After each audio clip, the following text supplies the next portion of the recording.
Já pensou na maldição do segundo livro? Oi, gente, tudo bom com vocês? Aqui é a Mika. No vídeo de hoje a gente vai falar justamente daqueles livros que são o segundo volume, que são segundas histórias, que infelizmente não nos cativam quanto o primeiro volume, quanto a história que nós lemos anteriormente. A gente fala muito sobre a maldição do segundo volume quando a gente tá falando de fantasia, né? Quando a gente estamos falando de trilogias, de séries, porque normalmente esse segundo livro é sempre um livro mais arrastado, mais denso, feito meio que só pra encher linguiça, digamos assim. E pensando nisso, hoje eu trouxe esse vídeo com vários livros que eu acho que se enquadram muito na maldição do segundo volume, porque infelizmente não me cativou tanto quanto eu gostei do primeiro. Se você é novo por aqui, seja muito bem-vindo. Eu sou a Mika, pra quem não me conhece. Já se inscreve aí no canal, já deixa o seu like, me siga também nas redes sociais e bora então falar sobre a maldição do segundo volume.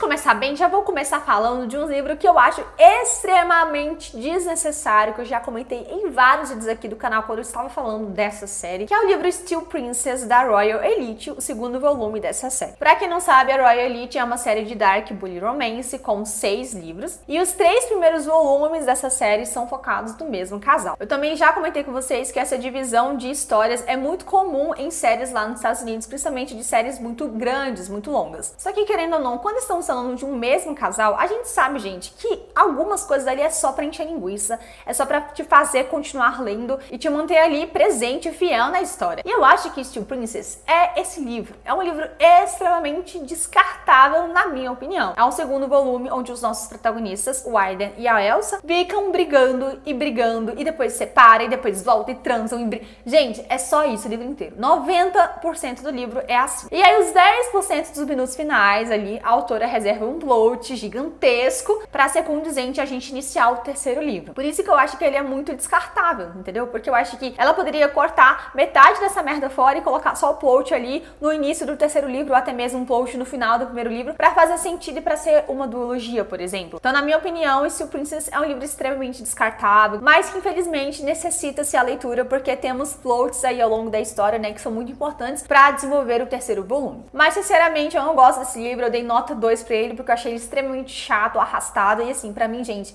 não deveria existir. Outro livro que também cai na maldição do segundo volume é Sangue e Mel, que faz parte da trilogia Pássaro e Serpente. Gente, eu amei demais Pássaro e Serpente, porque é muito bom, assim, 5 estrelas, foi um dos livros que me fez voltar a ler fantasia, e é claro que eu fui toda feliz e animada pra ler o segundo volume, que até então também não tinha sido lançado, então fiquei um tempão esperando a autora lançar em inglês pra poder fazer essa leitura. Juntei meus R$100, gente, pra conseguir comprar o volume, versão física, capa dura, que é muito caro, porque eu queria ter na minha estante. E infelizmente o livro é uma bomba. Tá, não digo que seja uma bomba, assim, porque o livro é uma bosta, mas ele perde muito o ritmo, ele cai numa mesmice, digamos assim. É aquele livro que realmente nada muito interessante acontece. É mais aquela treta entre os personagens, né, suas identificações, suas identidades aí ao longo da história. E a autora faz com que todo o ritmo interessante que a gente teve no primeiro livro caia por terra no segundo, porque é um livro extremamente arrastado, muito morno, e a única coisa interessante que acontece mesmo é lá por 97% da leitura, onde a gente tem um plot no final, que também é um plot que acaba com o nosso coração. É por isso que quando eu indico pra vocês, eu falo, gente, Pássaro e Serpente é maravilhoso, mas assim, o segundo volume não é tão legal assim. E eu sei que muitos de vocês pensam igual, porque muita gente que começou a ler Pássaro e Serpente amou, quando vai ler o segundo, acaba ou abandonando, ou acaba demorando séculos pra terminar, porque é um livro realmente muito arrastado. Assim, eu não sei o que a Shelby fez pra deixar esse livro tão chato, entendeu? Não sei como foi o diabo que ela fez ali, que ela perdeu a mão, mas, gente, é um consenso geral. Esse livro, ele cai sim na maldição do segundo volume, porque ele não é envolvente, não é uma história que você quer ler, e muita gente desiste de finalizar a série por causa dele. Então, infelizmente, também é um livro que eu acho que poderia ter sido feito de uma outra forma. Não sei como, mas eu acho que uma edição poderia ter sido o jeito de fazer ele funcionar mais. E ainda nessa vibe de fantasia, a gente tem o Encontro de Sombras, que também é o segundo volume da série Tons de Magia. Eu amo essa série, também já fiz um vídeo só falando sobre ela aqui. Eu indico muito vocês lerem pra quem gosta de fantasia, pra quem gosta de muitos elementos fantásticos, personagens icônicos. É uma história realmente muito gostosa, foi também meio que fez eu gostar mais ainda da Victoria Schwab. Mas, querendo ou não, Encontro de Sombras também é um livro que faz a história perder um pouco do ritmo, apesar de não ser um livro que continua de onde partiu o primeiro. Ele vai ter, na verdade, uma nova jornada, uma outra coisa se desenrolando ali no segundo volume. Só que pra chegar nessa parte onde vai ficar envolvente, demora um pouco. A autora, ela não tem muita pressa de nos introduzir ao ponto cerne, né, ali do livro dela. E eu acho que isso foi um grande problema, porque quando eu tentei ler esse livro pela primeira vez, eu achei chato, eu abandonei, sabe? Olha que eu tinha amado pelo livro, estava ansiosíssima pelo segundo. Só que 100 poucas páginas depois eu acabei abandonando porque realmente não estava sendo envolvente. Aí eu fiquei meses sem tocar no livro e depois eu tentei mais uma vez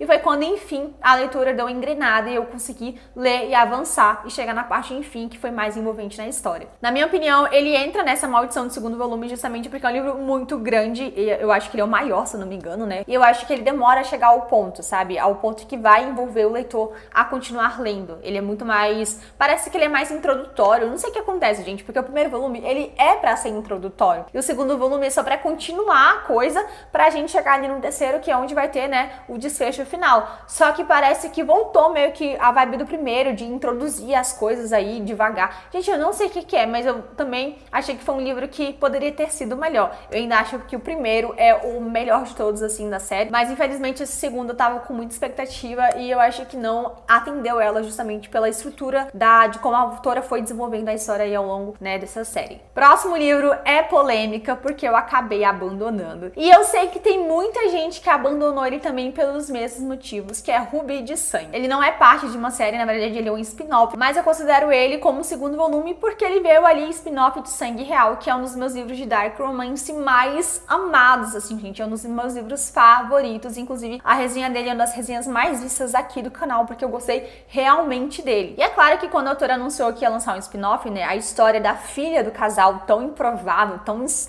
explosiva aí de Sangue Real, muita gente se animou. Mas eu acho que teve alguns pontos ali na estrutura da história, né, no trabalho que a autora fez, que fez com que muita gente, assim como eu, porque não é uma opinião só minha, não gostasse tanto do livro ou não conseguisse avançar na leitura, que foi o que aconteceu comigo, gente. Eu simplesmente travei, não tava gostando muito de como a autora tava desenvolvendo algumas coisas e acabei abandonando. Primeiro ponto é que eu acho que a Jaz demorou muito pra lançar esse livro, ela meio que perdeu um pouco do hype de Sangue Real, ela demorou, tipo, anos, sabe, pra desenvolver a história da Celeste. Então eu acho que aquele fogo que tinha no primeiro livro, que a gente tanto gostou, ele não aparece no segundo, sabe? A impressão que eu tive é que não fazia parte do mesmo universo, não sentia a mesma coisa que eu senti lendo um livro e quando eu comecei a ler o outro. A segunda coisa que eu também não curti tanto assim é porque os personagens, eles se envolvem muito rápido. Então não tem aquela tensão sexual sendo construída. E olha que é um livro muito grande, então eu esperava que fosse ser um pouquinho mais devagar, né, esse envolvimento aí emocional dos protagonistas. E o terceiro ponto é a nossa protagonista. Gente, eu não achei ela, assim,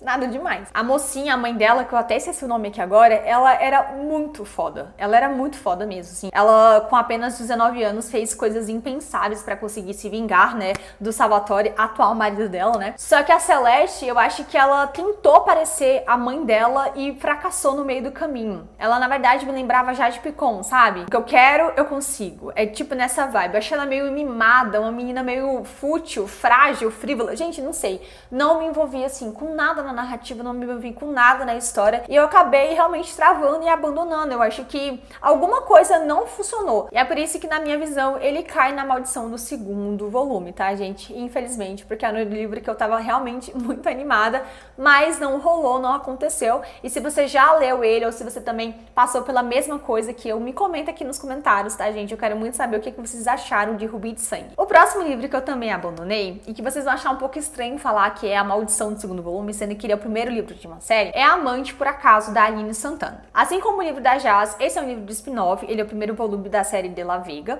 só que ele nasceu do sucesso que teve Namorado por Acaso, que foi o primeiro livro nesse universo que a autora criou. Por isso que eu enxergo ele como o segundo volume, tá, gente? Na minha mente, ele é o segundo volume, independente dele iniciar uma outra série diferente. Mas aí é que tá, gente, eu sinceramente não consigo dizer pra vocês identificar o que me fez abandonar essa leitura. Mas alguma coisa no enredo em si não estava me cativando, eu eu não conseguia avançar, eu achava a leitura meio chata, assim, nada envolvente. Eu não sei dizer pra vocês, porque eu não consigo apontar, falar, ai, nossa, a autora errou nisso. Não consigo dizer pra vocês, eu não sei se era também momento de ressaca literária, alguma coisa assim, não sei se eu tava na vibe. E é chato isso porque eu tinha amado Namorado pra Casa, gente. Foi um livro 5 estrelas, eu amei ele, inclusive o Hugo de la Vega, o melhor personagem que existe, só que eu não senti esse mesmo match com o primo dele, né, que é a história de Amante pra Casa. Eu não senti essa conexão, não gostei tanto assim do protagonista, nem tanto assim da protagonista, então assim, acabei abandonando porque nada na história tava me cativando. E eu sei que é um livro muito bom, que muita gente recomenda, minha amiga mesmo fala que é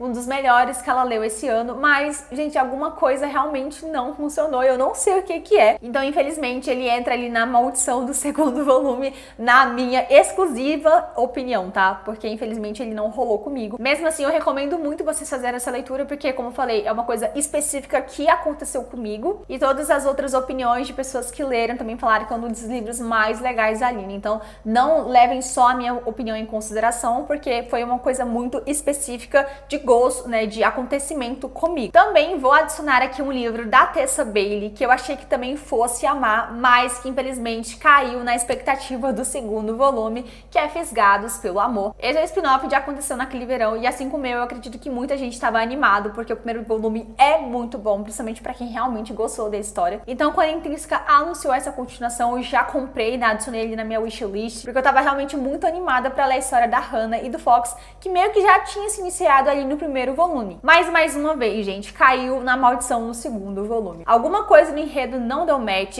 eu achei o livro um pouco envolvente, sim, um pouco interessante, tanto que eu também deixei ele parado durante um tempão, tive que dar uma abandonada ali durante quase um mês, pra depois ter vontade de voltar, porque o livro não tava caminhando, assim, sabe quando você lê achando que vai amar e nada te envolve, nada te chama atenção? Foi exatamente isso que eu senti. Os personagens são bons, a escrita é boa, as cenas quentes também são muito legais, mas faltou uma cola, uma liga, alguma coisa que realmente me remetesse à minha experiência com o primeiro volume. Eu também sei que isso não aconteceu só comigo, porque também muita gente me comentou que estava com várias expectativas e também se sentiu um pouco decepcionada com esse segundo volume. Então eu acredito que talvez foi mesmo a expectativa, né, de ter gostado tanto do primeiro, a autora tentar replicar a mesma essência, né, a mesma, sei lá, a mesma fórmula aí no segundo, mas que infelizmente não funcionou da mesma forma como a gente estava esperando. Mas um detalhe importante é que eu gostei do livro, eu dei nota 4 no Scooby, só que eu estou falando em relação à minha expectativa. Eu achei que eu fosse amar, que eu fosse, uau, nossa, preciso indicar pra todo mundo, e não foi exatamente isso que eu senti assim que eu finalizei Fisgados pelo Amor. E o último livro que eu tinha que colocar aqui, gente, porque, nossa, o tanto que eu achei esse livro desnecessário e chato, foi Landon e Shy, parte 2. Landon e Shy, na verdade, é um spin-off de Eleanor e Gray, da Brittany Sherry. É um livro de 2 volumes, só que a editora Record vai lançar em apenas um volume. Eu não sei como que eles vão fazer, se eles vão cortar algumas coisas,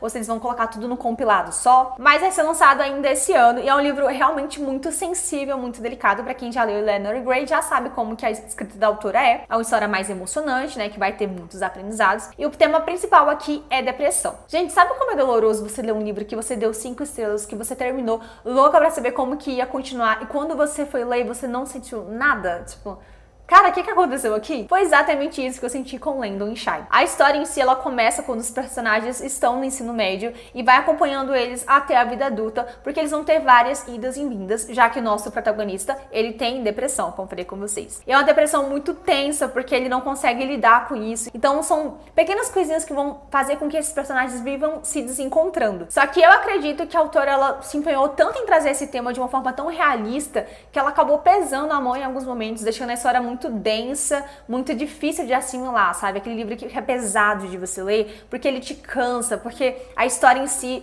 te suga, digamos assim. Foi exatamente isso com a parte 2. A parte 1, pra mim, é simplesmente perfeita, não tiraria nada. O meu ponto principal aqui na continuação é porque ele literalmente continua de onde parou. Ele não tem um salto temporal ali de 5 anos, que faria muito sentido na história e que também enxugaria muita coisa. Acredito até que seja por isso que a editora vai trazer aqui como se fosse um volume único. E aí eu achei que ela estendeu demais essa parte meio que do tema, porque como ela não dá esse salto temporal, os personagens continuam na mesma coisa, de ficar indo e voltando e brigando, e aquela questão ali do personagem estar se sentindo depressivo, sozinho. Então, assim, foi ficando pesado, foi ficando denso e cansativo o enredo justamente por causa disso. Então, eu acredito que cai aí na maldição do segundo volume, justamente porque a autora, ela cansou o tema, ela se estendeu demais, deixou o livro muito grande, muito denso, e tudo aquilo que tinha te emocionado no primeiro volume acabou te irritando no segundo, sabe? E foi exatamente isso que aconteceu comigo. Mas a história em si é muito bonita, assim, a primeira parte, gente, um amor. E eu acho que quando a editora lançar esse livro como volume único, talvez a gente não fique tão atentado a essa coisa, assim, de achar que é too much, entendeu?